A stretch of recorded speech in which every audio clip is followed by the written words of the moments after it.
Frans Kafka "Labirint". Qishloq o'qituvchisi. Eng oddiy kichkina ko'rsichqondan ham jirkanch tuyuluvchi odamlar, shu jumladan men ham, bir necha yillar ilgari kichik bir qishloq yaqinida paydo bo'lib, ovozi bo'lgan bahaybat ko'rsichqonni ko'rganlarida ehtimol nafratdan o'lgan bo'lardilar. Endi qishloqning o'zi odamlar xotiridan o'chib ketgani kabi bu g'alati voqeaning yechimsiz qolgani ajablanarli emasdi. Boisi hech kim buni hal etishga urinmagan va aynan bu hodisani o'rganishga burchdor va bir vaqtning o'zida ahamiyatsiz narsalarni qon bilan o'rganadigan mas'ullar tushunarsiz bir hafsalasizlik bilan o'zlarini hech urintirmay bu voqeani unutishga majbur qilgandi. Qishloqning temir yo'ldan uzoqda ekanligi bu holatni oqlay olmasdi. Kuchli qiziqish qamrab olgan ko'plab odamlar uzoqlardan, hatto boshqa davlatlardan ham kelishdi.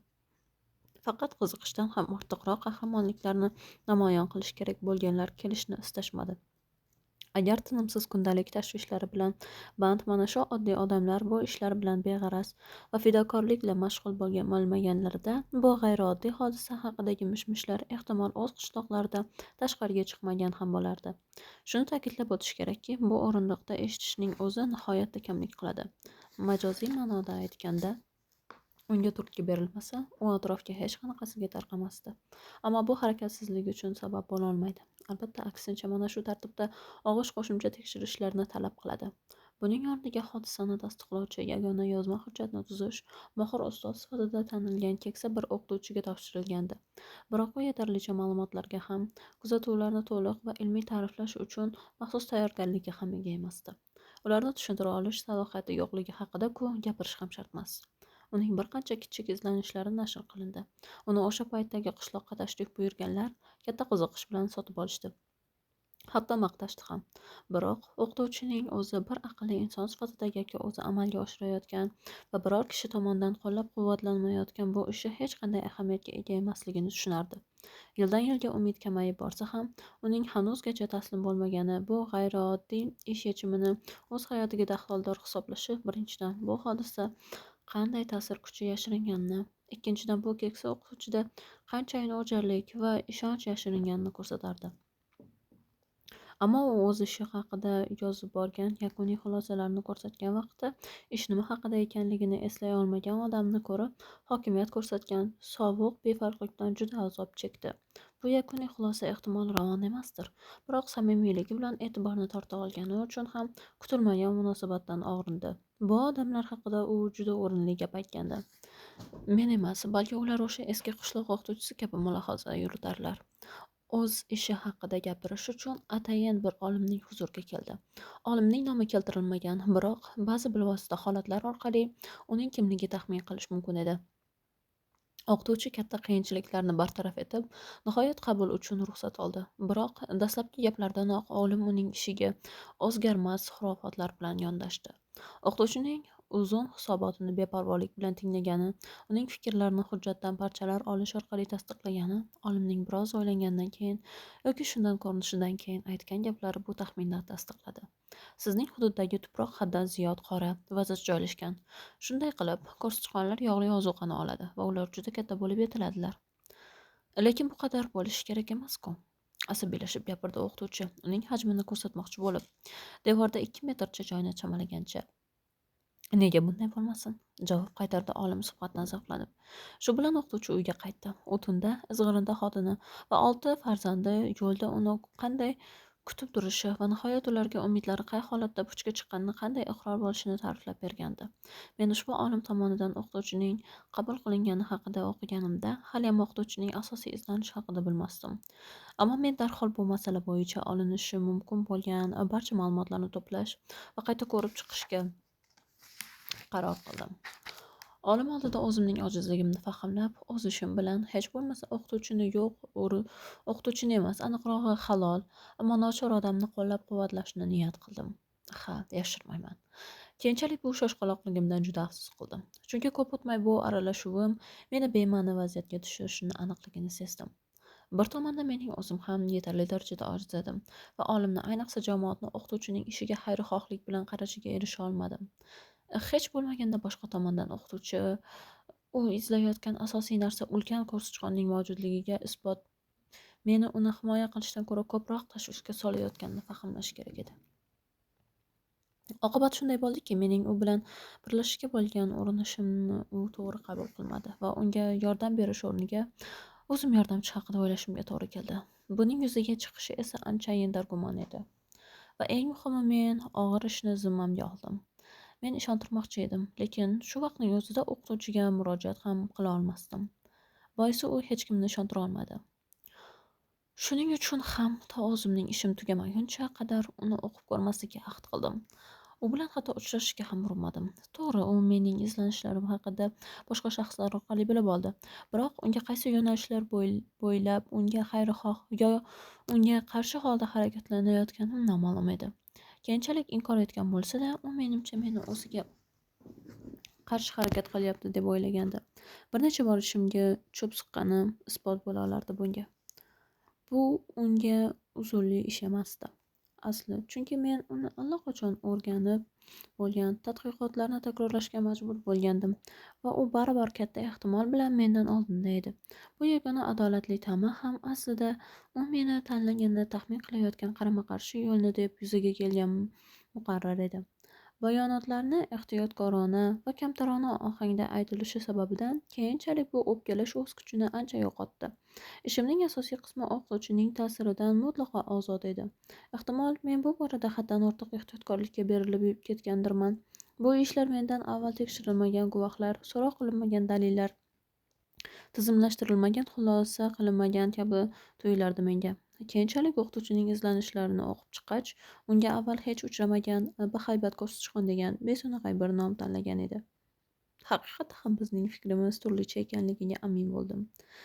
Garchi ikkimiz ham asosiy dalil ko'rsichqonning mavjudligini isbotlangan deb hisoblaksak-da, shunga qaramay bu alohida tartibdagi kelishmovchiliklar men va o'qituvchi o'rtasidagi samimiy do'stlikning rivojlanishiga xalal berardi. Men baribir shu kelishmovchiliklarga qarama-qarshi qandaydir xayrixohlikni umid qilib turgan bo'lsam ham. Aksincha, unda hatto ma'lum bir dushmanlik mayli bor edi. To'g'ri, u doim menga hurmat va kamtarlik bilan muomala qilgan, biroq uning haqiqiy munosabatini sezish qiyin emasdi. Mening aralashuvim uni qattiq ranjitgan va mening foyda keltirishim haqidagi ishontirishlarimni ahmoqlikka yo bezbetlikdan deb hisoblardi. Agar hiyla-nayrang deb hisoblamagan bo'lsa, u ayniqsa raqiblari shu vaqtgacha o'zining noroziliklarini umuman bildirmayotganliklarini ta'kidlardi. Agar shunday qilishganlarida ular bilan hech bo'lmaganda shaxsiy ravishda yoki og'zaki holatda o'z e'tirozlarimni e'lon qilishni ma'qul ko'rishimni aytardi. Bundan tashqari uning ishlari bilan yuzaki bo'lsayam, tanish raqiblarni o'zlarining fikrlarini bildirishdan avval bu holatdagi yagona vakolatli odam o'qituvchining fikrlarini tinglashardi. Men ham tasodifiy tanlangan va qisman noto'g'ri talqin qilingan faktlarga asoslanib xulosalarimni taqdim etardim va agar ushbu xulosalar to'g'ri bo'lgan taqdirda ham ular haliyam na omani va na ziyoli odamlarni ishontira olardi. Bu ishdagi eng kichik shubha ham jarayon uchun zararli. Bu ta'ma va ginalar yopiq shaklda taqdim etilgan bo'lsa ham men bularga yengilgina javob bera olardim. Axir ular haqiqatga mutlaqo to'g'ri kelmaydigan gaplar edi. Ammo uning boshqa gumonlarini bartaraf qilish ancha qiyin edi va shu sababli men u bilan imkon qadar o'zimni bosib gaplashishga tirishardim. U menimcha meni ko'rsichqonlar bilan bog'liq ishni birinchi bo'lib kashf qilgandek shuhratini ko'zlayapti deb o'ylardi. Biroq hech qanday shon-shuhrat yo'q. Bor yo'g'i bema'nilik edi bu.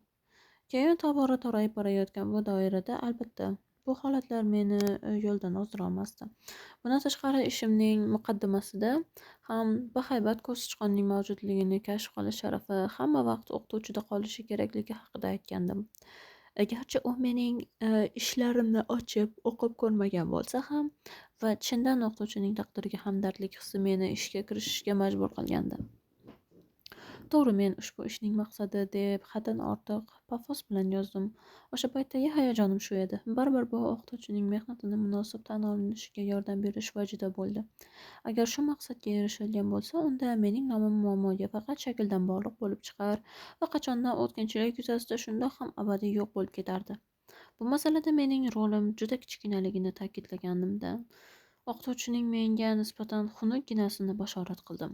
Biroq u ayni shu jarayonda tayanch nuqtasini to'g'ri topdi va men uning so'zlaridan aniqrog'i ishoralarda aniq anglash qiyin bo'lsa ham katta haqiqatning parchalarini ko'rganimni inkor etmayman. Umuman olganda, bir necha bor ta'kidlaganimdek, u menga bo'lgan munosabatida o'z muxallasidan ko'ra ancha nozik harakat qilardi. Shunday qilib, u mening muqaddimada ikki tomonlama o'yin qilganini da'vo qildi. Agar men uning ishidan olinishi borasida chin dildan qayg'urgan bo'lsam, nega uni ushbu asar muallifi sifatida tasvirlash bilan cheklanib qolmadim? Nega uning barcha fazilatu xulosalarini inkor etib bo'lmasligini ko'rsatmadim? Nega uning kashfiyoti ahamiyatini ta'kidlash va tushuntirish o'rniga uning ishini e'tiborsiz qoldirdim va o'zim bu masalaga aralashdim? Kashfiyot allaqachon qilingan emasmidi? Shu ma'noda yetishmayotgan yana biror narsa bormidi? Agar kashfiyotni yana bir bor o'zim tekshirishim kerakligiga chin dildan ishongan bo'lsam ham, nega unda o'z ishimda o'qituvchining izlanish jarayonida qatnashishdan tantanali ravishda voz kechdi? Bu go'yo soxta kamtarlik bo'lib ko'rinishi mumkin, biroq anchayin tubanroq edi. U buni o'rganib chiqib chetga surib qo'ygan vaqtda meni e'tiborni yana shu kashfiyotga qaratib, uning tadqiqotini qadrsizlantirdim.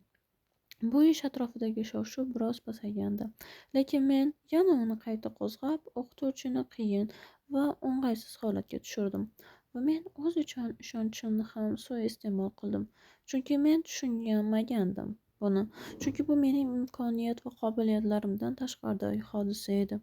Bunday izlanishni olib borish oqibatida mening tafakkurimga xos bo'lmay chiqdi. U ajin bosgan yuzini menga qaratib, qarama-qarshi holatda ro'paramga o'tirdi va xotirjam nigoh bilan menga qaradi. Biroq baribir fikri o'zgarmagandi. Aytganday, u faqat mana shu ish haqida o'ylardi. Shuhratparast, hatto haddan ortiq shuhratparast edi u. Oilaviy sharoitini hisobga olib, hamma taxmin qilayotgan moddiy yetishmovchilik yuzasidan izlanish qilayotgani haqiqat emasdi. Mening kashfiyotga bo'lgan qiziqishimni o'zimniki bilan solishtirganda meniki unga judayam kichik va ahamiyatsiz bo'lib ko'rinardi. O'zini aslo mug'ombir sanamas, mening ishimga esa mutlaqo befarq qarayotgandek tutardi o'zini. Bu keksa o'qituvchining ginalari ko'rsichqonni ikki qo'li bilan ushlash istagiga bog'liq va shuning uchun ham bu istagiga sherik bo'lishga urinishni unga nisbatan xoinlik deb qabul qilardi. O'zimga shu sababni qancha uqtirsam ham tan olishim kerakki, mening dalillarim hatto o'zimni qoniqtirmasdi. Uning o'zini bunday tutishi shuhratparastlik bilangina izohlab bo'lmasdi. Uzoq davom etgan harakatlarni to'la omadsizligi tufayli paydo bo'lgan bezovtalik hissi bilan aniqroq izohlash mumkin edi buni. Biroq buni bezovtalik hammasini oydinlashtira olmasdi ham. Ehtimol, uning kayfiyatiga bo'lgan qiziqishim haqiqatan ham katta bo'lmagan. O'qituvchi atrofdagi odamlarni befarqligiga odatlanib ulgurgan. Bunday aziyat chekkandi, ammo har bir alohida holat uchun xafa bo'lib o'tirmasdi. Va keyin birdaniga uning ishiga qattiq qiziquvchan bir odam paydo bo'ldi. Lekin u ham hech nimani tushunmadi. Men zoolog emasman. Va bu kashfiyotni o'zim qilganimda, ehtimol bu mening qalbimni chuqur hayajonga to'ldirgan bo'lardi. Lekin gap shunday ediki, buni men kashf etmaganman. Albatta, bu qadar ulkan ko'rsichqon g'ayrioddiy hodisa, lekin bu dunyoda qanchadir vaqt davomida mana shu masala bilan band bo'lishni talab etib bo'lmasdi. Uning ustiga hali ko'rsichqonning mavjudligi inkor etib bo'lmas darajada isbotlanmagan. Shuning uchun ham bu narsalarni namoyish qilish noo'rin edi. Shuni tan oldimki, agar buni men o'zim kashf etgan bo'lganimda, bu izlanishni o'qituvchini qo'llab-quvvatlaganim kabi ixtiyoriy va ikkilanishlarsiz jonbozlik bilan amalga oshira olmasdim. Biroq mening izlanishim muvaffaqiyatli bo'lganda, o'qituvchi bilan o'rtamizdagi tushunmovchiliklar tezda tarqab ketgan bo'lardi. Ammo muvaffaqiyatga erishilmadi. Ehtimol men o'z izlanishlarimni yetarlicha ishonarli qilib yozolmagandirman. Men tijoratchiman. Tabiiyki, men yozgan izlanish matni o'qituvchining ma'lumotlariga ko'p ham mos kelmasdi. Garchi o'qituvchiga nisbatan zarur ma'lumotlar zaxirasiga ega bo'lsam ham, muvaffaqiyatsizlik boshqa sabablarga ham bog'liq bo'lishi mumkin. Nashr etilayotgan vaqt atrofdagilarga yoqimsiz bo'lib tuyulgandir. Bir tomondan, butunlay unutilishga yuz tutayotgan bu kashfiyot mening ishimdagi yangiliklar bilan yana qaytadan umumiy e'tiborni jalb etadi deb umid qiladigan hech nima yo'q edi. Boshqa tomondan, dastavval bo'lgan qiziqishning to'liq so'nishi uchun yetgulik muddat o'tib bo'lgandi oradan. Mening ishimdan ham hech nima topolmaganlar, afsuski ko'p yillar avval o'tkazgan munozarasida aytgani kabi, endi ham bu samarasiz kashfiyot uchun behuda harakatlar qilinayotganini aytishdi. Ular hattoki mening ishimni o'qituvchiniki bilan aralashtirib yubora qolishdi. Qishloq xo'jaligiga doir yetakchi jurnallardan birining eng pastki qismida mayda o'lchamda bir xabar paydo bo'ldi. Biz yana o'lgan ko'rsichqon haqida maqola oldik. Esimda, ko'p yillar oldin biz bu mavzu ustida kulgan edik. Shu vaqt ichida maqola ham yaxshilanmadi, baxtga qarshi. Biz ham ahmoqlashmadik. Biroq biz o'qituvchilar uyushmasiga shunday savol bilan murojaat qilishimiz mumkin. Albatta, qishloq o'qituvchisi bahaybat ko'rsichqonni ta'qib etishdan ko'ra foydaliroq biror ish qila oladimi? Kechirib bo'lmas xato. Ular birinchi maqolani ham ikkinchisini ham o'qimagani aniq. Eng yomoni, ular yopishib olgan bahaybat ko'rsichqon qishloq o'qituvchisi degan so'zlarning o'zi jamoatchilik vakilining fikri sifatida saviyasiz deb talqin qilinishi uchun yetarli edi.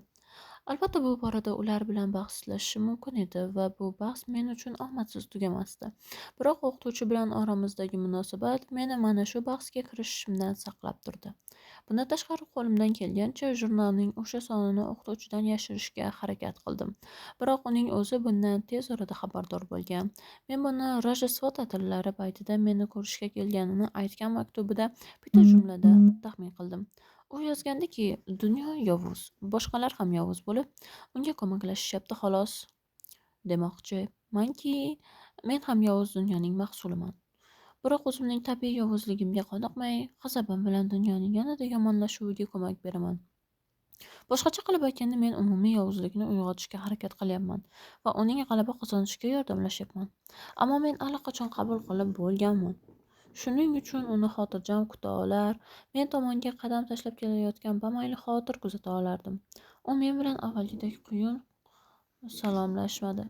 Jimgina ro'paramga o'tirdi-yu, kamzulining cho'ntagidan yuqorida aytib o'tilgan jurnalni ehtiyotkorlik bilan chiqardi va kerakli sahifani ochib menga uzatdi. Buni o'qib chiqdim, allaqachon, dedim va jurnalni nari surdim. O'qib chiqqanmiding? Og'ir xo'rsindi. Unga o'qituvchilarga xos bo'lgan boshqa odamning gapini savol qilib takrorlash odati singib ketgandi. Men buni shunday qoldirmayman, albatta, davom etdi u. Hayajon bilan barmog'ini jurnalga niqtab, xuddi men g'ayri fikr bildirgandek diqqat bilan razm solib turdi. Har ehtimolga qarshi men nima demoqchi ekanligini uni oldindan his qilgandim. Bungacha bo'lgan jarayonda ham uning so'zlarini emas, boshqa bir alomatlarni sezish mumkin edi.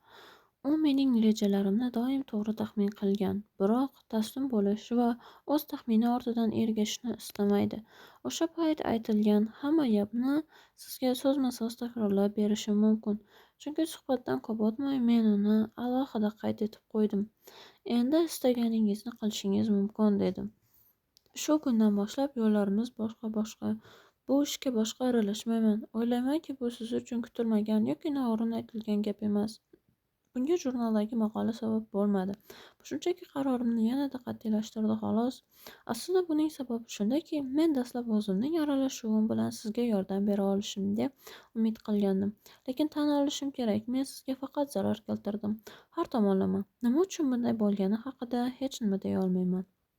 Muvaffaqiyat va muvaffaqiyatsizlik sabablarini shunday talqin qilish mumkin. Faqat menga qarshi munosabatlar bildirganini topilishga urinmang. O'zingiz haqingizda ham fikr qiling. Siz ham katta niyatlar ichida harakatni boshlagansiz.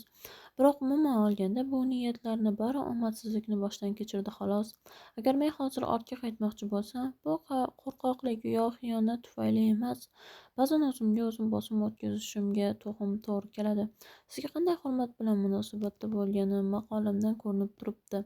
Siz ma'lum ma'noda mening murabbiyimga aylandingiz. Men ko'rsichqonning ishqiboziga aylanib ulgurgandim hatto. Shunga qaramay o'zimni chetga olmasam bo'lmaydi. Kashfiyot sharafi sizniki va men qanchalik harakat qilmay sizning to'liq shuhrat qozonishingizga xalal beraman va sizga tegishli bo'ladigan muvaffaqiyatsizlikning sababiga aylanib qolaman.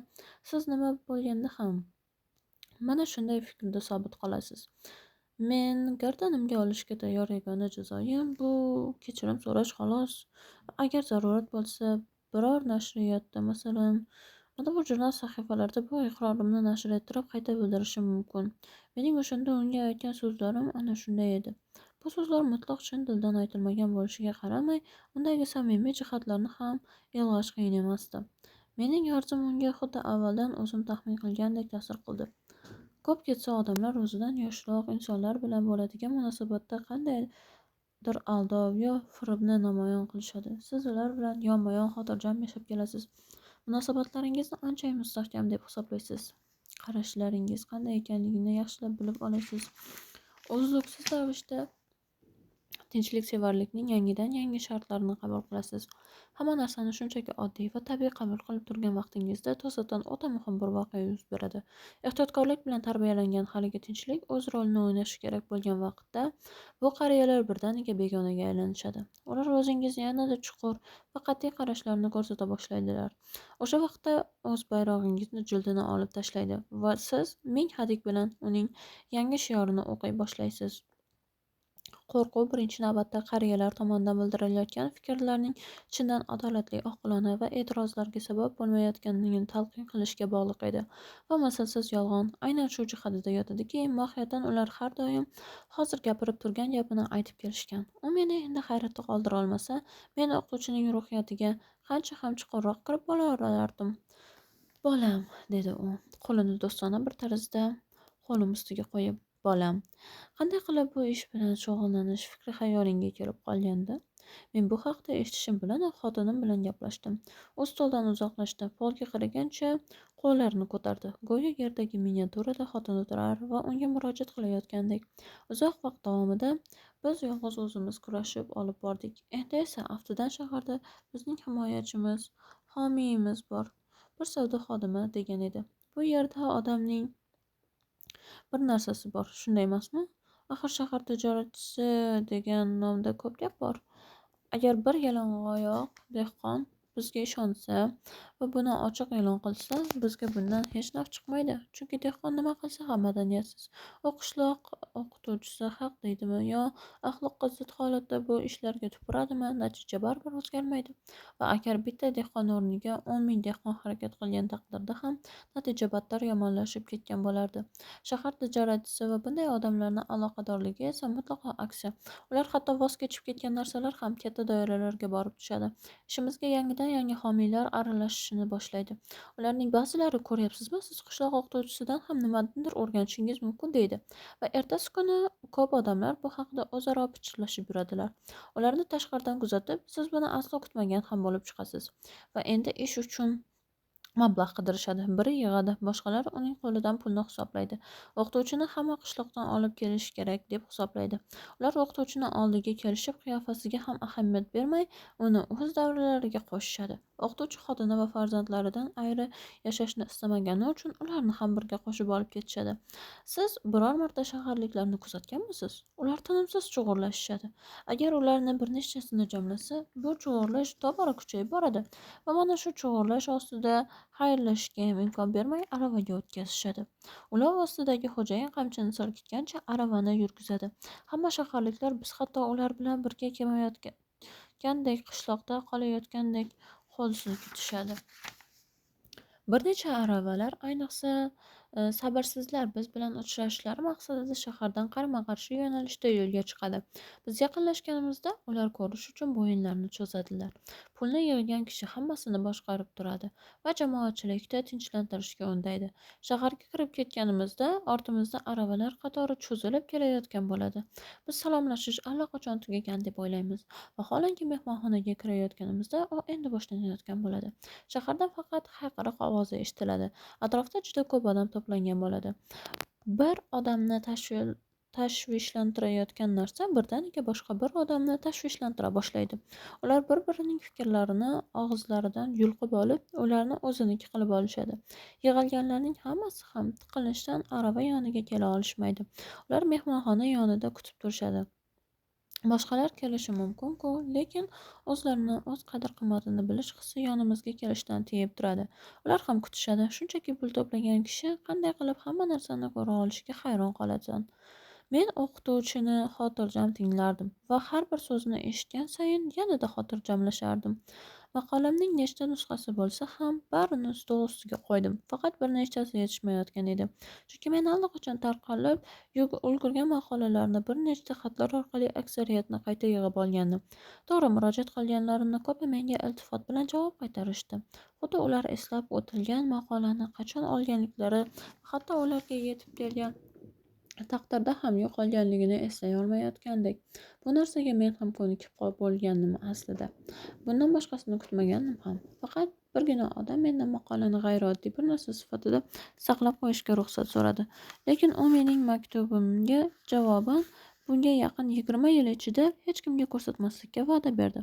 O'qituvchi hali mening xatimni ko'rmagan va uning so'zlaridan keyin buni unga ko'rsatish oson bo'lganidan quvondim. Biroq bu adolatsiz ham men buni toza vijdon bilan amalga oshira olardim. Chunki maktub matnini tuzishda menga iboralardan nihoyatda ehtiyot bo'lib foydalangan va bir lahza bo'lsin o'qituvchining ishi va qiziqishini unutmagan edim. Maktubimning asosiy tezisi quyidagicha edi. Maqolani qaytarganingizga menga endi juda keltirgan fikrlarni baham ko'rmayotganim, ma'lum bir daraja xato deb va yoki isbotlanmaydigan deb hisoblaganim uchun so'ramayapman. Bu iltimos juda muhim sabablar bilan shaxsan o'zim tomonimdan aytib turib yozdirildi. Bu menga zarrachayam jarayondagi o'z pozitsiyam haqida hukm chiqarish imtiyozini bermaydi. Sizdan so'nggi keltirilgan gaplarga alohida e'tibor qaratishingizga va imkon qadar buni ommaga oshkor qilishingizni so'rayman. Lekin bu vaqtda haliyam maktubni qo'lim bilan to'sib turardim. Demak, voqealar endi siz xohlagandek bo'lmasligini bilib, ta'na qilyapsiz shekilli. Bu ta'nalar nima uchun axir? Keling, bir-birimizning xayrlashish soatlarimizni zaharlamaylik. Kashfiyotni siz qilgan bo'lsangiz ham, bu kashfiyot qolgan hamma narsadan ustun. Sizga nisbatan qilingan adolatsizlikning qiymati boshqa adolatsizliklar bilan bir xil. Men ziyoli qatlamning odatlari bilan tanish emasman. Men o'zimning maqolamdan natija kutgan edim. Biroq umid qilgandimki, bu sizning savollaringizga biror professorning e'tiborini qaratib beradi. Professor buni shug'ullanish uchun biror talabasiga topshiradi. Keyin talaba sizning oldingizga kelib o'z uslubi asosida yana bir bor siz va men qilgan tadqiqotni amalga oshiradi. Va nihoyat xulosalar uning e'tiboriga loyiq tuyulganda bu yerda barcha talabalar unga shubha ostida qaraganini aytib o'tish lozim. Siz yozgan barcha narsalarni ilmiy asoslab o'z maqolasida bayon etish kerak edi. Biroq bu umid amalga oshgan taqdirda ham juda ko'p narsalarga erishgan bo'lmasdik. Baribir bunday g'ayrioddiy ishni o'z himoyasiga olgan talabaning maqolasi ham yana kulgi ostida qolgan bo'lardi. Ushbu qishloq xo'jaligi jurnali orqali siz bu ishni ularga qanchalik osonlik bilan amalga oshira olishini ko'rdingiz. Ilmiy jurnallar bu borada anchayin shafqatsizroq, biroq ularni ham tushunish mumkin. Ularning ilm-fan oldida, avlodlar oldida mas'uliyati katta. Ular har qanday kashfiyotga osongina quchoq ocholmaydilar. Ana shu hol bilan taqqoslaganda biz anchayin yaxshi holatdamiz. Ammo ularning barchasini bir chetda surib qo'yaylik. Aytaylik, talabaning maqolasi e'tirofga sazovor bo'ldi. Xo'sh, bundan keyin nima bo'ladi? Ehtimol sizning nomingiz bir-ikki bor tilga olinar va sizning qatlamingizga foyda keltiradi. Odamlar bizning qishloq o'qituvchisi qayga qarashni va qanday ko'rishni qoyillatadi degan bo'lardi. Biroq bu jurnallar vijdon egasi bo'lganlarda edi. Ommaviy holda sizdan kechirim so'ragan bo'lisharmidi? Ehtimol sizni mablag' bilan ta'minlaydigan biror xayrixoh professor ham topilgan bo'lardi. Balki sizni shaharga ko'chirishga, u yerdagi boshlang'ich maktabda sizga joy topishga va keyingi izlanishingiz uchun shahar ixtiyorida bo'lgan ilmiy manbalardan foydalanish imkoniyatini berishga urinishgan bo'lardi. Biroq ochiq aytish kerakki, bularning bari shunchaki urinish bo'lardi xolos. Sizni shaharga chaqirishar va siz katta ehtimol bilan kelgan bo'lardingiz va hech qanday dabdabasiz uchrashadigan yuzlab oddiy odamlar siz bilan gaplashishga bo'lardi. Sizning vijdonan amalga oshirgan ishlaringizga maqtovga sazovor bo'lardi, ammo ular darhol sizning keksa insonligingiz, bu yoshda o'qituvchilik bilan shug'ullanish endi ma'nisizligi va muntazam davom etuvchi faoliyatga nisbatan bu kashfiyot tezroq hodisaga aylanishini tushunadilar. Va bir holat buni istisno qiladiki, sizning ushbu yo'nalishda ishlashni davom ettirish niyatingiz yo'q bo'ladi. Yuqoridagi fikrlarga asoslanadigan bo'lsak, menimcha siz qishloqda qolgan bo'lardingiz. Shunga qaramay boshqalar sizning kashfiyotingiz ustida ishlashni davom ettirishadi. Chunki bir marta e'tirofga sazovor bo'lgan narsaning yana qayta unutilib ketishiga mahkumligi ular uchun ahamiyatsiz bo'lmaydi. Biroq sizni kelajakda u haqida hech nima eshitmasligingiz, eshitgan ozgina tafsilotni ham tushunmagan bo'lardingiz. Har qanday kashfiyot zudlik bilan ilm-fan majmui bilan aloqador bo'ladi. Shundan keyin u ma'lum bir tarzda kashfiyotlik maqomidan tushadi. Shu jarayonda yo'qolib ketgandan so'ng umumiy butunlik tarkibiga qo'shilib ketadi. U mana shu butunlik ichida ham ajralib turishi uchun bu ilmiy nigohlar orqali kashf qilingan bo'lishi kerak. Kashfiyotlarni hattoki mavjudligini biz gumon qilmaydigan tarzda isbot talab qilmaydigan farazlar orqali ko'rsatishadi va ilmiy munozaralarda uni mana shu farazlar orqali osmon qadar balandlikka ko'tarishadi. Buni qanday tushunish mumkin axir? Ilmiy munozarani kuzatayotganimizda bizga gap xuddi kashfiyot haqida borayotganday tuyuladi. Biroq aslida butkul boshqa mavzu doirasida gap boradi. Keyingi safar esa biz umuman kashfiyot haqida emas, boshqa mavzuda gaplashyapmiz deb o'ylaymiz-u, lekin u aynan kashfiyot haqida bo'lib chiqadi. Nima haqida gapirayotganimni tushunyapsizmi? Shuning uchun ham qishloqda qolardingiz va olgan mablag'ingiz yordamida oilangizni yaxshiroq kiyintirgan va boqqan bo'lardingiz. Biroq sizning kashfiyotingiz sizga tegishlilik kuchini yo'qotardi va bunga qarshi chiqishga ham ma'naviy haqqingiz bo'lmasdi. Chunki faqatgina shaharda uning ahamiyati kengroq yoyilishi mumkin. Yo'q, ular ko'rnamaklik qilmasdi. Kashf etilgan hududda ehtimol kichik muzey ochib berishar va uni mahalliy diqqatga sazovor bir joyga aylantirishgan bo'lardi. Siz esa albatta muzeyning kuzatuvchisi bo'lardingiz. Shon-sharaflarda chetlab o'tmasliklari uchun xuddi ilmiy muassasalarda vazirligida ko'rganimizdek kichik bir ko'krak nishoni bilan taqdirlangan bo'lardingiz. Ha, shunaqa. Bularning hammasi amalga oshishi mumkin edi. Biroq siz xohlagan narsaga mana shularmi? U meni kuttirmay mutlaqo adolatli javob qaytardi. Xo'sh, sen mening foydam uchun shularni xohlaganmiding? Ehtimol, javob qaytardim men.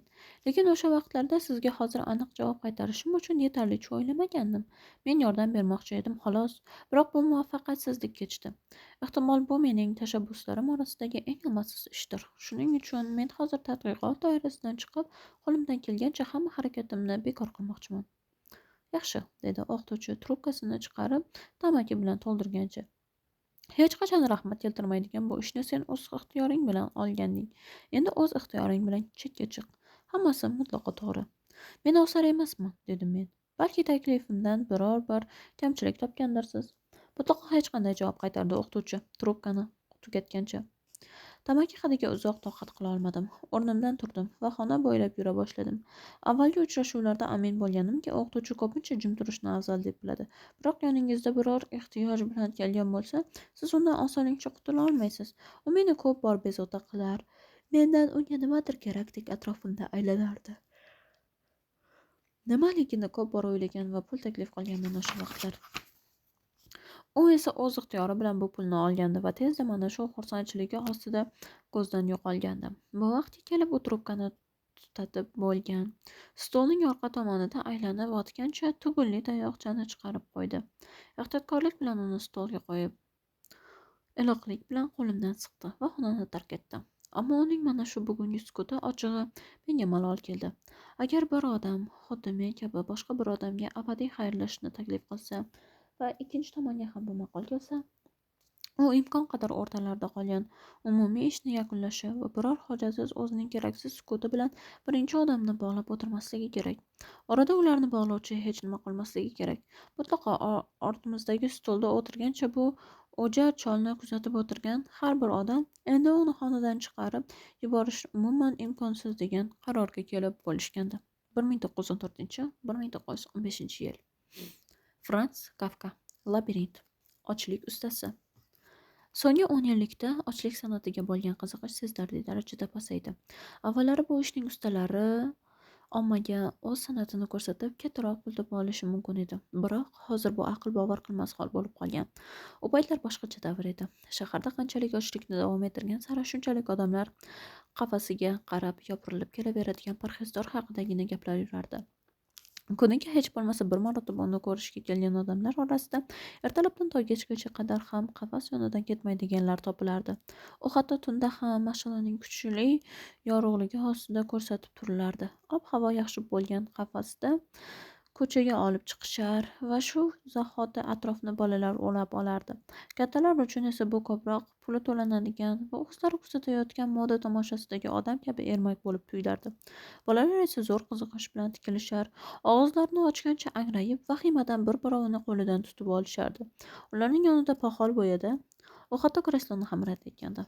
Qora shalvarda rangi bo'zarib ketgan, ozg'inligida barcha qovurg'alarni sanash mumkin bo'lgan odam o'tirardi va ahyon-ahyonda boadablik bilan ommaga bosh irg'ab qo'yardi. U zo'rma-zo'raki tabassum bilan savollarga javob berar yoki odamlar uni paypaslab ko'rishi va ozg'in ekanligiga ishonch hosil qilishi uchun chiviq qafas orasida qo'llarini chiqarardi. Biroq keyin yana o'zidan ketar, hammaga hattoki qafasni yagona hashami bo'lgan sot urganida ham loqaydlik bilan eshitmagandek nazar tashlar. Ro'parasiga parishon holda qarab, sekingina ko'zini berkitar va faqatgina ba'zida labini ho'llash uchun suv solingan kichkina stakanni og'ziga yaqinlashtirardi. Tinimsiz almashib turgan tomoshabinlardan tashqari omma tomonidan tayinlangan qorovul ham butun kun mobaynida undan ko'z uzmasdi. Qizig'i, odatda bu navbat ko'pincha qassoblarga to'g'ri kelib qolar edi. Ular uchtadan qorovul olib kelar va uni yashirincha biror nima bilan oziqlab qo'ymasligi uchun kecha-yu kunduz kuzatish kerak edi. Biroq bu ommaning ko'ngli uchun o'ylab topilgan bir rasmiyatchilik edi xolos. Vaholanki bu tayinlanganlar uni har qanday vaziyatda ham, hattoki majburan undashsa ham og'ziga ushoq olmasligini ko'rsatayotgan san'atning sha'ni bunga yo'l bermasligini bilishardi. To'g'ri, hamma qorovullarning ham buni tushunishga fahmi yetmasdi. Tunda uni kuzatish uchun qolgan qorovullarning ba'zi behafsala toifasi parhezdorni qayergadir yegulik yashirib qo'ygan deb o'ylashar va unga yeb olishi uchun qulay imkon berishi maqsadida atayin zalning uzoqroq yeriga borib qarta o'ynashardi. Hech kim unga shu muruvvatli qorovullar kabi shu qadar uqubat yetkazmas. Bu xatti-harakatlar shunchaki unda umidsizlik uyg'otar va ochlik uning uchun qiynoqqa aylanardi. Ba'zida ularning gumonlari o'rinsizligini isbotlash uchun holsizligini arang yenggancha bor kuchini yig'ib qo'shiq kuylardi. Lekin bundan foyda kam. Qorovullar uning abjirlik bilan bir vaqtning o'zida ham kuylab, ham ovqatlanishini o'ylab taajjublanardi. Parhezdorning ko'ngliga ko'proq qafasning yoniga stol qo'yib olgancha zalning tungi xira chiroqlariga qoniqmay impresario kapitalistik mamlakatlarda xususiy teatr tomoshalarini tashkil etuvchi kishi tomonidan berilgan cho'ntak fonarini qafasga tutgancha uni tinimsiz kuzatib turadigan qorovullar taskin berardi. O'ta yorqin yorug'lik uning g'ashiga tegmas, baribir uxlay olmasdi ham. U shunchaki har qanday yorug'likka va istalgan vaqtda yengilgina hushsizlikka tushishi mumkin edi. Hatto shovqin to'la zalda ham. Bunday qorovullar bilan butun tun ko'z yummaslikka, ular hazil huzur qilish, ko'chmanchi hayotidan hikoya qilib berish va ulardan ham o'zlarining hikoyalarini eshitishga tayyor edi. Va bularning bari qorovullar uxlab qolmasliklari uchun qafasda hech qanday yegulik yo'qligini, oralarida biror odam o'zi kabi ochlik san'atini ko'rsata olmasliklarini tushunishlari uchungina edi. Lekin tong otganda tun bo'yi charchab uxlamay chiqqan qorovullarga o'z hisobidan barakali va to'yimli nonushta olib keltirganini, ularning sog'lom odamlardangina bo'ladigan ishtaha bilan taomlarga yopirilishlarini ko'rib, chinakamiga o'zini baxtli his qilardi. Rosti odamlar orasida qorovullarni mehmon qilishni pora berish deb o'ylaydiganlari ham topilardi. Bu endi haddidan oshish edi. Ulardan butun tun davomida hech qanday nonushtaga umid qilmay, shunchaki san'atga bir muhabbat yuzasidan qorovullik qila olishlari haqida so'rashgan vaqtda ular qovoqlarini uyib qo'yishardi. Shubhalanganlar esa tabiiyki o'z fikrida qolishardi. Aytish kerakki, bu kabi shubha gumonlarni bo'lishi muqarrar edi. Shu kungacha davom etgan ochlik vaqtida birorta odam uni uzluksiz ravishda kuzata olmagandi. Shuning uchun ham hech kim uni doimiy va og'ishmay ochlik saqlayotganini aniq ishonch hosil qilgancha ayta olmasdi. Buni faqat ehtimol parhezdorning o'zigina bilishi mumkin va uning o'zigina san'atini chin ma'noda namoyon qilayotganini yagona guvoh edi. Odamlar uning bu qadar ozg'in qiyofasini ko'rishga chiday olmas va ochiq namoyishda qatnashmas. Vaholanki Bundan afsuslanishardi ham. U hech qachon o'zidan qoniqishini his qilmagan va bu qadar o'zib ketishini sababi ham ochlik emasdi. Boshqa bir vaj, o'zidan qoniqmaslik hissidangina shu ahvolga tushgan bo'lishi mumkin edi. Uni ko'rishga kirgan odamlar ko'rolmagan jihat, ya'ni ochlik saqlash aslida judayam osonligini faqat uning o'zigina bilardi. Bu dunyoda undan oson ish yo'q va bu haqda u mutlaqo ochiq aytardi ham. Lekin hech kim bunga ishonmas. Ba'zilar buni kamtarlikka yo'yishar va bu haqida tarqalgan gaplar orasida eng yaxshisi edi. Biroq ko'pchilik unda aksincha nokamtarlikni ko'rar yoki uni san'atini ko'rsatishda ochlik qiyin bo'lmasligi uchun o'z ishini qanday yengillashtira olishini biladigan va yana buni surbetlarcha ochiq aytayotgan tovlamachi sifatida ayblashardi. Bu kabi bo'htonlarga uning ko'nikib ketishidan boshqa iloj qolmas va yillar o'tgan sari u bu holatga o'rganib ham ketdi. Biroq odamlardan qoniqmaslik hissi asta-sekin uning bardoshini taroshlab borardi. Necha marotaba ochlikdan sillasi qurisa ham, u biror marotaba qafasni o'z ixtiyori bilan tark etmagan. Buni tan olmay bo'lmasdi. Impresario ochlik muddatining eng oxirgi chegarasi etib 40 kunni belgiladi. Undan ortiq muddatga har qanday jiddiy sabab bo'lgan taqdirda ham, hattoki poytaxtda bo'lsa ham aslo ruxsat bermasdi. Tajribalar shuni ko'rsatgandiki, tobora shovqinli targ'ibot orqali qiziquvchi shaharliklarni ishtiyoqi yanada alanglatishi mumkin edi. Lekin keyinchalik ommaning qiziqishi va talabi sezilarli ravishda pasayib ketardi. Albatta qishloqlarda bu shaharga taqqoslaganda boshqacha ko'rinishda bo'lgan bo'lardi. Biroq qoidaga ko'ra 40 kun bu muddatning oxiri edi.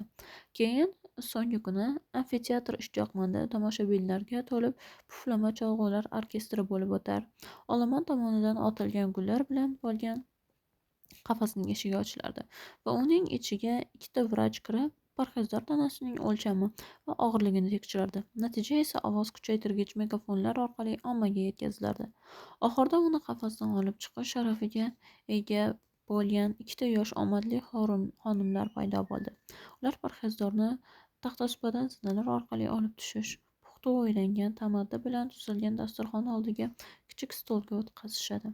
Lekin bu daqiqalarda u doim qarshilik ko'rsatib kelgan. To'g'ri, u o'ziga xizmat ko'rsatish uchun egilgan xonimlarning kaftiga qoqsuyak qo'lini tashakkurlik bilan tutar, biroq sira o'rnidan turgisi kelmasdi. Nimaga aynan hozir? 40 kunda ochlikni to'xtatish kerak. U yana ko'p vaqt muddatsiz holatda abadiy ochlikka chidashi mumkin edi. Nimaga u hozir ayni cho'qqiga yetganda barini to'xtatish lozim? Yo'q, balki yetmagandir ham. Nima uchun uni yana uzoqroq och qolish huzuridan uni barcha zamonlarning ochlik ustasi degan sharafli nomdan ayrishlari kerak? To'g'ri, u busiz ham allaqachon bu nomga sazovor bo'lgan va o'z darajasida ancha ildamlab ketgandi, yoki u o'zining san'ati aqlga sig'mas darajadagi va bunga imkoniyatni chegarasiz ekanligini ham his qila olardi. Nima uchun ko'rinishidan unga qoyil qilayotgan bu olomonga sabr yetishmayapti? U ochlikka chidab turgan bir pallada ular kutishga chiday olmaydimi? Aslida u judayam charchagandi. Unga somonda o'tirish qulay, nimagadir uni turishga turib dasturxon atrofiga borishga majbur qilishayotgandi. Ovqat haqida o'ylashning o'zi uning ko'nglini aynitar va buni xonimlarga bo'lgan hurmatini yuzasidan arang bosib holatini so'ndirishga tirishardi. U ko'rinishidan xushmuomala, lekin o'zini tutishi qattiqqo'l bo'lgan bu xonimlarga qarab ozg'in va majolsiz bo'ynida turgan og'ir boshini silkib qo'ydi. Lekin bu daqiqalarda sahnada impresario paydo bo'ldi va jimgina gapirgan taqdirda ham musiqa ta'sirida baribir uning ovozi eshitilmasdi. Qo'llarini yuqoriga ko'tarib, Xudoga o'zining bu somon ostida o'tirgan yaratig'ini shafqatga munosib bir tarzda azob tortayotganini ko'rsatayotgandek turli harakatlar ko'rsatardi. Biroq parhezdor bunday fikrda emasdi. Impresario uning ingichka belidan o'ta ehtiyotkorlik bilan tutib, atrofdagilarga qo'lidagi mo'rt bir ramaqjon mavjudotni ko'rsatishga urinayotgandek sezilmas bir holatda silkitar va oqibatda u buni his etgancha u yoq-bu-yoqqa chayqalardi. Keyin uni yuzlari oqarib ketgan xonimlarning qo'liga tutqazdi. Endi u bilan nima lozim bo'lsa, shuni qilish mumkin edi. Boshi ko'kragiga osilib tushgan, xuddi yelkada dumalab ketgan, u uni qandaydir mo'jiza tutib turgandek. Tanasi butkul shalvirab qolgandi. Oyoqlari qaqshab bukilib qolgan, tizzasi yurishga beixtiyorlik qarshilik qilardi. Liqillab turgan ko'prik ustida qattiq yerni his qilmoqchiday, u sumoqchilab ishonchsizlik bilan qadam bosardi. tanasining butun og'irligi bilan, agar buni og'irlik deyish mumkin bo'lsa, xonimlardan biriga suyanib turar. Xonim qo'lidagi parhezdor sabab noqulaylik his qilib, hansiragancha atrofga nochor alangardi. U o'zining sharafli vazifasini bu holatda bo'lishini umuman tasavvur qilmagandi. Endi esa hech bo'lmaganda yuzi unga tegib ketmasligi uchun bo'ynini undan nari cho'zishga urinardi. Lekin xonim bu narsani eplolmas. Uning baxtiyorchiligi esa u tomon yordamga shoshilmasdi. Faqat tirnoq va soxta tantana bilan parhezdorning bir dasta suyak bo'lib qolgan qo'lini ko'tarib ketardi. Birinchi xonim ko'z yoshlarini to'xtatolmas va yig'ilganlarni xayrixoh nigoh ostida o'z joyini allaqachon kutib turgan xizmatchiga bo'shatayotgandi. So'ng parhezdor ovqatlanishi kerak edi. Impresario hushsizlikka tushayotgan parhezdorning og'ziga yeyish kerak bo'lgan berilishi yodidan ko'tarilib ketgan luqmani tiqar va yig'ilgan omma bu narsani sezmasligi uchun dimay nimalarnidir gapirib turardi. Keyin u o'zini xuddi parhezdor uning qulog'iga shivirlab turgandek tutib nutq so'zlar. Orkestr katta tantana uchun qisqa tabriklash musiqasini chalar. Xalq esa tarqala boshlagandi va hech kim uning qoniqmaganligiga sabab topolmagandi. Atrofda faqat parhezdorgina, birgina u o'zidan qoniqmasdi. U yana ko'p yillar vaqti bilan o'z-o'zidan dam olib, faxr bilan shon-sharafga qurshab yashadi. Lekin u turg'un bir holatda ma'yus ediki, bu ma'yuslik hech kimda uning san'atini jiddiy qabul qilish layoqati yo'qligidan tobora chuqurlashib borardi. Uni nima bilan yupatish mumkin edi? Nimayam taskin berardi uning ko'ngliga? U yana nimani istashi mumkin edi? Agarda biror mehribon odamga unga rahmi kelib, u ochligi uchungina shunday g'amga botayotganligini tushuntirmoqchi bo'lsa, u g'azablanib tomoshabinlarni qattiq dahshatga tushirgancha vahshat bilan qafasning shoxlariga yopishardi. Lekin impresario uning bunday ahsossizligini to'xtatish yo'lini bilar va o'ylab ham o'tirmay bu yo'ldan foydalanardi. Impresario uning bu qiliqlari uchun xalq oldida kechirim so'rab, g'oyatda zardasi qo'ziyotganini, uning uzoq muhtojlik bilan bog'liqligini va qorni to'qlar bu narsani tushunmasligini aytardi. Biroz e'tibor qaratilsa, bu sabablar uning o'zini bu holda tutishini oqlardi.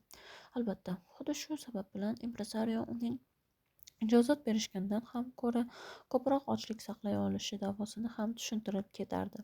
Impresario maestro parhezdor nazarda tutilyapti. Oliyjanob niyatlarni, insoniy erki va manfaatlaridan voz kecha olishi va uning so'zsiz ham sezilib turgan bu arzini oqlashardi. Shuning uchun bo'lsa ham u maestroning bu so'zlarini inkor qilishga harakat qilar. Shuning uchun ham yig'ilgan omadga bo'yra ustida yotgan chalajon kuchdan qolgan parhezdorning ochlik saqlayotganini 40-kunidagi suratini ko'rsatardi. Garchi bu vaziyat o'ziga tanish bo'lsa ham, haqiqatning bunday chappasiga aylantirilishiga unga sirayam yoqmas va bu uni tutaqtirardi. Xolos, ochlikning bemahal to'xtalishiga uning o'zini sababchi etib ko'rsatishardi. Bu kabi uni tushunishga taloqati bo'lmaganlar qarshi kurashish mumkin emasdi. Parhezdor har safar qafasning shiviqlariga yopishib olgancha impresarioning so'zlarini katta umid va qiziqish bilan tinglar va rasmlarni bazo'r ko'rgandan keyin qo'lini chiviqlar bo'shatib, xo'rsingancha o'z to'shashiga holsiz yiqilardi. Olomon endi hech qanday qo'rquvsiz qafasga yaqinlashib, uni kuzatishi mumkin edi. Avval bunday sahnalarning guvohi bo'lganlar keyinchalik bu holatni eslashsa, o'zlaridan hayron qoladigan bo'lishdi. Gap shunday ediki, mana shu voqealardan bir necha yil o'tib, o'sha biz yuqorida aytgan o'zgarish ro'y berdi. Bu o'zgarish to'satdan va tashqaridan qaraganda jiddiy bir sabab tufayli yuzaga keldi. Lekin kim ham uning sabablarini izlashga hafsala qilardi? Ajoyib kunlarning birida parhezdor bir vaqtlar o'zini ko'klarga ko'targan bu olomon ermak izlab, uni tashlagancha boshqa tomosha qidirib ketayotganini anglab qoldi. Impresario ehtimol qayerdandir ochlik ustasiga avvalgi qiziqish qayta uyg'onib qolar degan umidda u bilan yana bir bor Yevropaning yarmini aylanib chiqdi. Lekin hamma urinishlar zoye ketdi. Hamma yerda xuddi xufiyona kelishib olgandek yoppasiga ochlik sanadan jirkanish avj olgandi. Albatta, bu to'satdan ro'y bermadi. Agar ortga qaytib eslaydigan bo'lsak, chindan ham qandaydir xavfdan darak berayotgan alomat bo'lganday edi. Ha, buni yodga olish qiyin emas. Ommaning qiziqishi o'z cho'qqiga chiqqanda hech kim bunday bo'lishini o'ylab ham o'tirmadi. Va tabiiyki bu holatni oldindan bo'lmadi. Endi esa biror qarshi harakat qilishdan naf ham yo'q edi. Rosti endi ochlik san'atiga yana ommada qiziqish uyg'otadigan omadli zamonlar kelishini xayolga ham keltirib bo'lmasdi. Lekin bu umidi yo'qolayotganlar uchun shunchaki yupanch bo'lishi mumkin edi. Parhezdorning qismati endi nimaga mahkum? Bir vaqtlar san'atini minglab tomoshabinlar olqishlagan ochlik ustasi endi sayyor artistlar tomoshagohida ko'rinmasdi. Kasbini o'zgartirish uchun esa u qarib qolgan. Lekin asosiysi u o'z san'atiga hanuz sodiq edi. Shunday qilib u mislsiz shon-shuhratga erishishga yordam bergan yo'ldoshi impresarioning ketishi uchun ruxsat berib yubordi va katta sirkka ishga kirdi. O'z hislariga rahm qilib, shartnoma shartlariga ko'z ham tashlab qo'ymadi. Bu katta sirkda son-sanoqsiz tomoshabinlar, odamlar va mexanizmlar tinimsiz almashib turar va bir-birini o'rnini to'ldirib borardi. Shuning uchun ham bu yerda istalgan artistga agar ko'p talab qo'ymasa, ochlik san'atini ko'rsatuvchi artistlarga ham ish topilardi. Ochig'i uni ishga olishayotganda unga mashhur nomigagina ahamiyat qaratishdi. Aslida bu o'ziga xos san'at. Hech qachon uning o'ziga o'xshab qarib qolmasdi. Bir vaqtlar o'z muvaffaqiyatiga erishib bo'lgan san'atkor endi shuhratining cho'qqisiga pastga tushib, sirkdan xotirjam bir o'rin topib oldi deb sira aytib bo'lmasdi. Aksincha, parhezdor o'z ishini avvalgidan oz bo'lsa ham yaxshiroq amalga oshirishni aytar. Bu haqiqatga o'xshab ketardi. Aynan hozir unga qarshilik ko'rsatishmasa, butun dunyoni taajjubga tushira olishi haqida va'dalar berardi. Bu esa shinavandalar yuziga tabassum yugurtirar. O'zi bilan ovora bo'lib qolgan bu san'atkor endi u vaqtlar o'zgarganini esdan chiqarardi. Uning qafasi xuddi eng zo'r namoyishlar kabi sirk sahnasining o'rtasiga emas, aksincha hovlining orqa tomoniga hayvonlar qafasi yonidagi qulay o'ringa joylashtirilgandi. Rostini aytganda, u haqiqiy holatni hali ko'zdan qochirmagan va bu holni ham tabiiy deb hisoblardi. Qafas uning oldida turib, kuzatuvchi ommaga izoh beruvchi ola-bila afishalar bilan bezatilgandi. Tanaffus paytida hayvonlarni ko'rish uchun ketayotgan qiziquvchan tomoshabinlar uning qafasi oldidan shunchaki o'tib ketolmay, yonida biroz to'xtab qolishardi. Hayvonlar tomon olib boruvchi bu tor yo'lakda tirbandlik va shovqinli holat yuzaga kelmasa, balki undan ham ko'proq vaqt tomosha qilish mumkin edi. Hech narsadan xabari yo'q, orqada kelayotgan tomoshabinlar nima sababdan bunday tiqilish sodir bo'layotganini tushunmay shovqin solishardi. Uni esa har safar ilgarigi hayotida uzoq kutgan tomoshabinlar tiqilinch bir alpozda kelgan vaqt, garchi bu daqiqalarni ancha kutgan bo'lsa ham, hayajondan qaltiroq bosardi. Dastlabki paytlarda u tanaffusni intiqlik bilan kutdi va yopirilib kelayotgan tomoshabinlarga hayrat bilan tikildi. Biroq juda tez orada ham xayollar chindan tugab ketdi. U o'z-o'zini aldayotganiga, barcha kuzatayotganlar faqatgina hayvonlarni ko'rish uchungina kelayotganiga ishona boshladi. Hammasidan ham maroqlisi bu ularni uzoqdan tikilgancha tomosha qilish edi. Ular paydo bo'lib parhezdor yotgan qafas yoniga kelishlari bilan uning quloqlari qiyqiriq va shovqindan garang ahvolga tushardi. Yig'ilganlar ikki guruhga ajrashib olishgandi. Yarim tomoshabinlar uni rahmi kelganidan emas, balki injiqlik va tiqirlik bilan jimgina kuzatib turishini xohlashardi. Bunga parhezdor mutlaqo bardosh bera olmasdi. Qolgan toifa esa tezroq hayvonlar qafasi tomon o'tib kelishardi. Tomoshabinlarning asosiy qismi o'tib ketishgandan keyin sekin yurib ortda qolib kelayotgan qolgan qismi ham ko'rinib qolardi. Garchi ularga ochlik ustasining qafasi oldida biroz to'xtab kuzatishga hech kim xalal qilmasa ham, odamlar hayvonlarni ko'rishga ulgurib qolish uchun shoshgancha tez-tez o'tib ketishardi. Ahyon-ahyonda shunday baxt nasib etib qolardiki, ayrim otalar yosh bolalarni qafas oldiga olib kelib, qo'li bilan uni ko'rsatgancha farzandiga uning kimligi, nimalar bilan shug'ullanishi, o'tmishdagi shon-shuhrati va uning o'ta hashamli namoyishlardan bir vaqtlar o'zi ham ishtirok etgani haqida to'liq tushuntirib so'zlab berardi. Bolalar otalarini yaxshi tushunishmas, sababi ularga maktabda ham bu san'at haqida deyarli ma'lumot berilmagan. Umuman hayotda ochlik qanday mohiyat bildirishini bilishmasdi. Lekin ularning yonida turgan sinchkov ko'zlarga san'atkor o'z san'atining kelajakda hozirgidan ko'ra baxtliroq kunlarini ko'rardi. Ba'zi paytlar u o'ziga o'zi o'ylab qolardi: agar uning qafasi hayvonlarga judayam yaqin qo'yishmaganda, balki hammasi yaxshi bo'lib ketarmidi. Shu yo'l bilan ular odamlarning tanlovini osonlashtirib qo'yishgandi. Hayvonlarning hidi, ularning tunda ko'taruvchi shovqin-suroni va ular uchun daxlsiz bo'ylab olib ketiladigan xom xatali go'shtlarning ko'rinishi ovqatlantirayotgan vaqtida uvlashlardan u judayam asabiylashib jabr tortayotgandi. Lekin u sirk ma'muriyatiga murojaat etishga jazm qilolmas. Sababi hayvonlarni ko'rishga kelayotgan odamlar orasida aynan uning san'ati uchun alohida birortasi kelib qolishidan hali umid qilayotgandi. Keyin kim biladi, u o'zini hayvonlar tomon olib boradigan yo'lni to'sib turganini eslatib qo'ysa, uning qafasini qaysi bir burchakka olib qo'yishadi. Biroq uncha katta bo'lmagan bu monelik ham kundan kunga kamayib borayotgandi. Odamlarni endi ma'muriyatni ajablanarli urinishlari, ya'ni qandaydir ochlik ustasiga ommaning e'tiborini tortishmoqchi bo'lishayotganini hayron qoldirmay qo'ygandi. Chunki ular ham uning bu yerdaligiga o'rganib qolishgan. Parhezdorning bu yerdagi qismati hal qilib bo'lingandi. Endi u qancha bo'lsa ham, qay holatda bo'lsa ham ochlik saqlashi mumkin va uni hech narsa to'xtata olmasdi ham. Odamlar hafsalasizlik bilan uning yonidan to'xtamay o'tib ketishardi. Qani ulardan birortasiga ochlik saqlash bir san'at ekanligini tushuntirib bo'lsa. O'zi his etmagan odamga buni tushuntirib bo'lmaydi. Chiroyli afishalarning rangi o'chib, o'qib bo'lmas holda yirtilib bitgan. Uni yangilab qo'yish esa hech kimning xayoliga ham kelmaydi. Ochlikning har bir kuni diqqat bilan belgilab borilayotgan jadvalga biror kimsa qarab qo'ymasa, bir necha haftadan keyin esa uncha qiyin bo'lmagan bu vazifa ishchilarga ham malol. Garchi parhezdor qachonlardir orzu qilgan kabi hech qanday bosimsiz va muddatsiz ochlikni davom ettirayotgan bo'lsa ham, avval aytilgandek biror kim bu jarayonning kunlarini hisoblamayotgani, hatto uning o'zi ham butun muvaffaqiyatning qaysi cho'qqisiga yetib kelganini bilmas va bu alam qilayotgan uning yuragini o'rtardi. Lekin qafas oldida birorta bekorchi odam to'xtab, jadvaldagi eski raqamlarga ko'zi tushib qolgudek bo'lsa, bezbetlik bilan bundan yolg'onning hidi kelayotgan va bu loqayd johil insonlar tomonidan o'ylab topilgan eng ahmoqona mug'ombirlik ekanligiga arz qilishga tushardi. Parhezdor insonlarni aldamay san'atini vijdonan namoyish qilar.